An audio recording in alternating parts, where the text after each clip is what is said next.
अच्छा, एक्चुअली आप डायरेक्टर रहे हैं एक बिग फर्म के अंदर, ठीक है, और आपका बहुत अच्छा एक्सपीरियंस रहा है, ठीक है। अगर मैं पूरा खंगालता हूँ आपके पास्ट एक्सपीरियंसेस भी। अच्छा, करंट आपकी मेन रिस्पॉन्सिबिलिटीज कंपनी के अंदर एज अ डायरेक्टर लेवल आपके माइंडसेट क्या होता है? देखिए, रिस्पॉन्सिबिलिटी तो आपका एज अ डायरेक्टर आपके पास एक पोर्टफोलियो होता है। ठीक है। पोर्टफोलियो कहते हैं हम ग्रुप ऑफ प्रोजेक्ट को। ओके। सो फॉर एग्जांपल, अगर हम इंडस्ट्री वाइज बात करें तो डिफेंस एक पोर्टफोलियो होता है।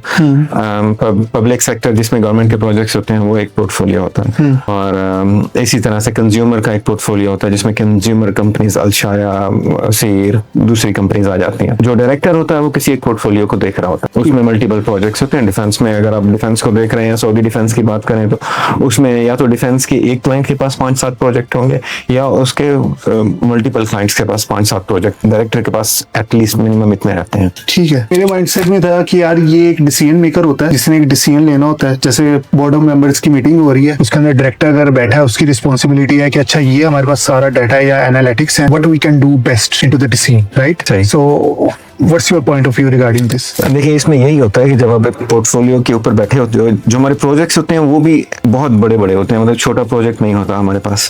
फॉर एग्जांपल, हमारे पास नॉर्मल जो मैंने रिसेंटली देखे हैं वो 40-50 मिलियन डॉलर से ऊपर का प्रोजेक्ट होता है। ठीक है। और उसमें आपके पास मतलब एक प्रोजेक्ट जो मेरे पास अभी रिसेंट है उसमें तकरीबन 100 से ऊपर एम्प्लॉय होते हैं जो काम कर रहे होते हैं। और जीसीसी मैंने अक्रॉस द ग्लोब आपको डिफरेंट मेंबर फर्म से रिसोर्स चाहिए होते हैं, क्योंकि प्रोजेक्ट बड़ा हो तो आपको इस तरह के रिसोर्सेज चाहिए होते हैं। और उसकी डिसीजन मेकिंग खुद एक बहुत बड़ा काम होती है। मतलब आप इमेजिन करें, आप 40 मिलियन डॉलर के ऊपर बैठे हुए हैं, आप उसी के इंचार्ज हैं, उस पर आप सही भी करेंगे, उस पर आप गलत भी करेंगे, but you are the person accountable for it. आपने एक शुरू में ही डिलीवरी एग्री की होती है कि ये डिलीवरेबल्स आएंगे, प्रोजेक्ट जब सक्सेसफुल होगा, और इसमें से जो फाइनेंशियल गोल्स हैं वो अलग होंगे, तो वो सारे आपको अचीव करने होते हैं। अगर आप ऑर्गेनाइजेशन वाइज बात करें, अगर आप बात करें बाहर निकल कर कि क्लाइंट को क्या मिल रहा होता है, क्लाइंट ने भी गोल सेट किए हुए होते हैं। अच्छा, ठीक है, यानी उसकी साइड से भी गोल सेट है। एग्जैक्टली। और एज अ डायरेक्टर आपको हर महीने स्टीयरिंग कमेटी में उनके बोर्ड ऑफ डायरेक्टर्स को बताना होता है कि आप जो पैसे मुझे दे रहे हैं वो सही जगह पे लग रहे हैं और जो आपने केपीआई सेट की हुई हैं वो मीट हो रही हैं। अदरवाइज अगर आप उनको ये रिपोर्ट नहीं दे सकते तो अगले महीने का आपको चेक नहीं मिलेगा। और सम टाइप प्रोजेक्ट्स फेल भी हो जाते हैं। एग्जैक्टली। तो उसको कैसे आप हैंडल करोगे यार?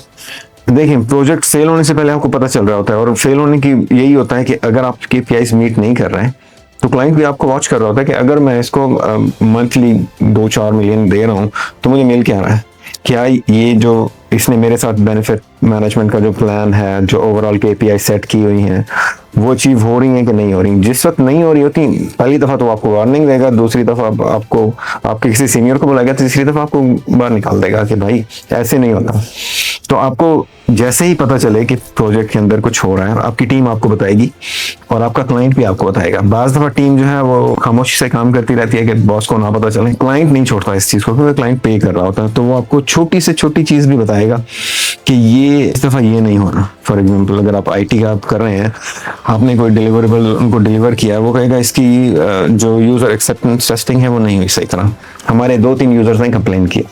क्या क्लाइंट की साइड से भी चीजें इस तरह से ऑब्जर्व की जाती है जिस तरह से आप हैंडल कर रहे हो? बिल्कुल। अच्छा, उनकी तरफ से भी एक चीज ट्रैक कर रहे हैं, क्योंकि वो पैसे दे रहे होते हैं, वो ज्यादा ट्रैक कर रहे होते हैं, हम तो ले रहे होते हैं ना। हमारी रिस्पॉन्सिबिलिटी है कि हम विद इन बजट डिलीवर करें उसको, और वही गोल्स जो हैं वो अचीव हो रहे हो। क्लाइंट की तरफ से ये होता है, वो पैसे दे रहे हैं, वो पीछे अकाउंटेबल होते हैं, सीएफओ को रिपोर्ट जारी होती है कि इस प्रोजेक्ट के ऊपर इस महीने 4 मिलियन चला गया। 4 मिलियन गया, वो पहले दिल पे हाथ रख लेगा उससे। 4 मिलियन डॉलर का मतलब है, ओ माय गॉड, ये तो 20 मिलियन सऊदी रियाल हो गया, तो इसको कैसे मैनेज करें। तो वो ऑलरेडी उसको रिपोर्ट आगे देनी होती है। सीएफओ जब अपनी मंथली रिपोर्ट बनाएगा उसमें बताएगा कि इसमें 4 मिलियन गया, और इसमें से ये जो उसका माइलस्टोन है प्रोजेक्ट का वो अचीव भी हुआ है, आई कैन वेरीफाई दैट, और उसको साथ में जो डॉक्यूमेंटेशन है वो अटैच करके देनी होती है। अच्छा, आप जैसे डायरेक्टर लेवल की पोजीशन पे है ना, तो आप एक स्टेप बाय स्टेप चीजें अचीव करते गए, एक पोजीशन आपको मिला, एक रोल मिला, then now you are on to the director level. मैं जानना चाहता हूँ कि वो स्टेप्स किस तरह से हैं। मैं मतलब कि अचीव करना चाहूँ तो कैसे स्टार्ट कर सकता हूँ? देखें, शुरू जो होता है वो आपको शुरू तो छोटे किसी लेवल से करना पड़ेगा, जहाँ पे आपने एंट्री ले ली। अगर आप कंसल्टिंग की बात करें तो आप as a business analyst entry लेते हो, फिर आप 2 साल गुजारते हो मिनिमम, 2 से 3 साल, 4 साल भी बाज़ दफ़ा हो जाते हैं, और वहाँ से बिजनेस एनालिस्ट से आप कंसल्टेंट बनते हैं। अच्छा, ठीक है। फिर आपने वहाँ पे 3 साल स्पेंड करने होते हैं, बाज़ दफ़ा 4 भी हो जाते हैं। फिर आप जो है सीनियर कंसल्टेंट बनते हो। फिर आप सेम पोजीशन के ऊपर 3 साल गुजारते हो, तो फिर आप सीनियर कंसल्टेंट से मैनेजर बनते हो।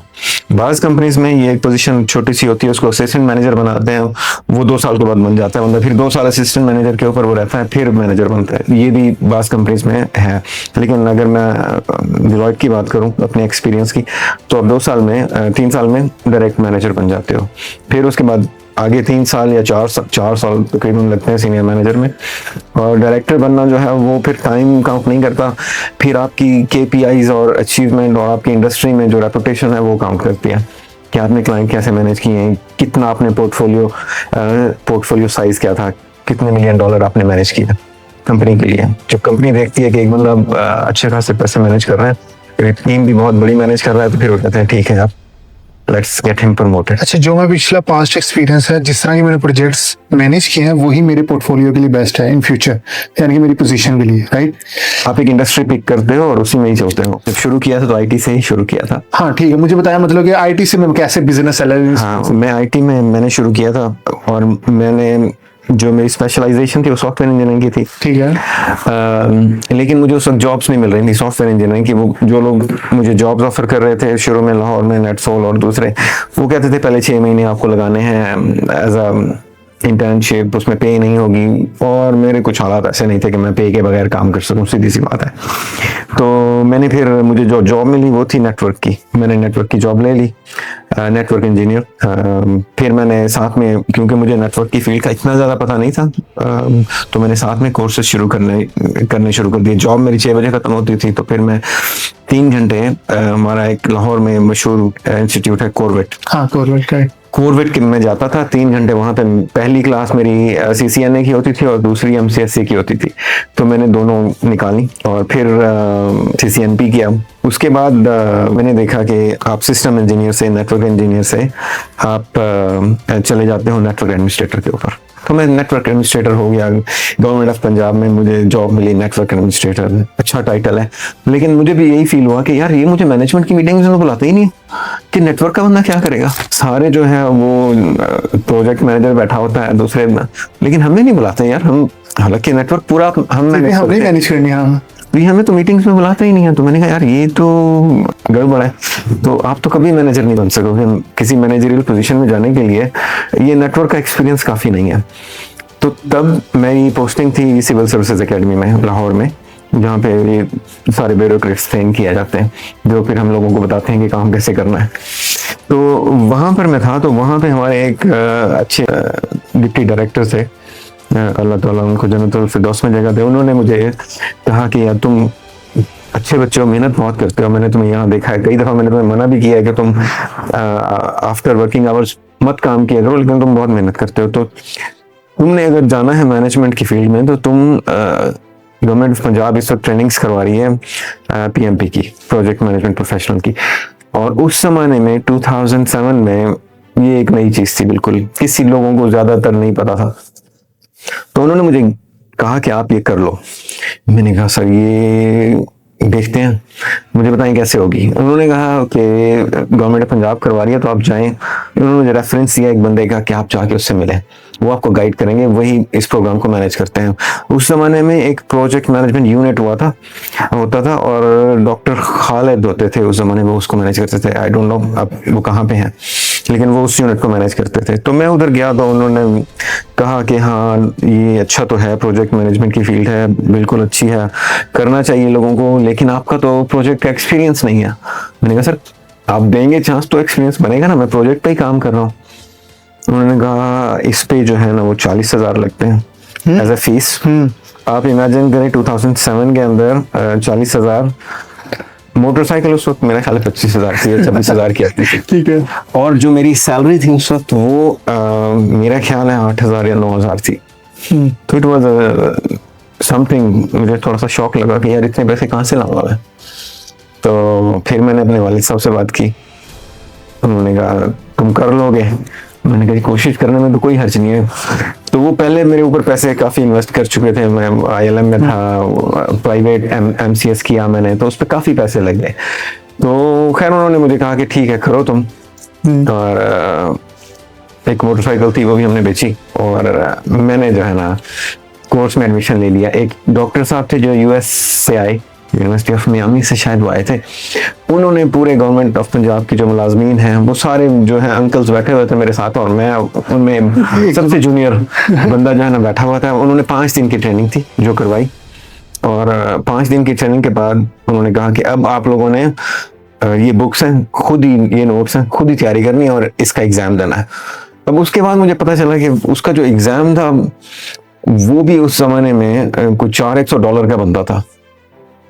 फिर पैसे मांगे फिर इधर से हाथ मार के पैसे मांगे, और मैं जब एग्ज़ाम दे के निकला और मुझे उन्होंने पास का वो लेटर प्रिंट करके देना, प्रोमेट्रिक वालों ने, बड़ी खुशी हुई मुझे। और मतलब मैं बयान नहीं कर सकता कि उसको पास करने के बाद कितना मैं खुश था। मैंने जाके इनको बताया, उस वक्त जो PMI लाहौर चैप्टर था डॉक्टर खालिद साहब, तो मैंने कहा सर ये हो गया। फिर गवर्नमेंट ऑफ पंजाब ने अवार्ड अनाउंस किए थे, जो पहले 3 लोग थे उनको उन्होंने प्राइज मनी भी दी थी और उनको सर्टिफिकेट भी दिए थे, और मेरा चूंकि दूसरा नंबर था तो मुझे उन्होंने जो पैसे दिए थे उससे मैंने अपना मोटरसाइकिल वापस बाय बैक किया। हाँ माशाल्लाह, यानी कि समटाइम फैमिली की सपोर्ट बहुत इंपॉर्टेंट होती है। चाहे वो जितना बड़ी उन्होंने कितना सेक्रीफाइस किया कि यार या आपने बाइक बेची है, जो भी सिनेरियो है, लेकिन वो एक प्लस पॉइंट बना फॉर द करियर ग्रोथ। ऐसे ही। और उस जमाने में मतलब मैं शादीशुदा था, मेरी एक छोटी सी बेटी थी, तकरीबन साल 1 की होगी, ठीक है। और मेरी वाइफ ने उसको अलग से मैनेज करना, वो लेके दूसरे कमरे में बैठी रहती थी कि ये पढ़ रहे हैं, तैयारी कर रहे हैं एग्जाम की। तो ये काफ़ी आपको सपोर्ट रहती है, अगर आपके पास सपोर्ट हो तो यू कैन अचीव।